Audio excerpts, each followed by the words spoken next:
আয়াত ১০৪ يوم نطوي السماء كطي السجل للكتب كما بدأنا أول خلق نعيده وعدا علينا إنا كنا فاعلين অনুবাদ সেদিন আমরা আসমানসমূহকে গুটিয়ে ফেলব যেভাবে গুটানো হয় লিখিত দফতর।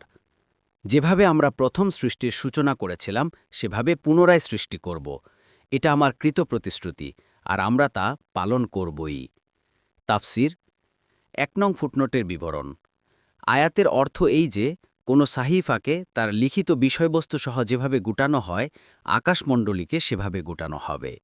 আয়াতের মর্ম সম্পর্কে হাদিসে এসেছে, রাসূলুল্লাহ সাল্লাল্লাহু আলাইহি ওয়াসাল্লাম বলেন, আল্লাহ তাআলা কিয়ামতের দিন পৃথিবীকে মুষ্টিবদ্ধ করবেন এবং আকাশমণ্ডলীকে গুটিয়ে নিজের ডান হাতে রাখবেন।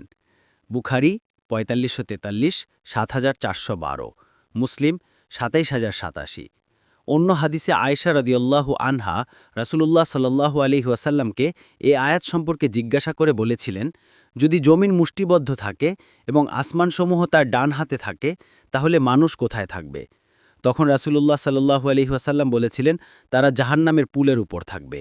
মুসলিম ২৭০৯১। এক বর্ণনায় ইবনে আব্বাস রাদিয়াল্লাহু আনহুমা বলেন, কিয়ামতের দিন আল্লাহ তাআলা সপ্ত আকাশকে তাদের অন্তর্বর্তী সব সৃষ্ট বস্তুসহ এবং সপ্ত পৃথিবীকে তাদের অন্তর্বর্তী সব সৃষ্ট বস্তুসহ গুটিয়ে একত্রিত করে দেবেন।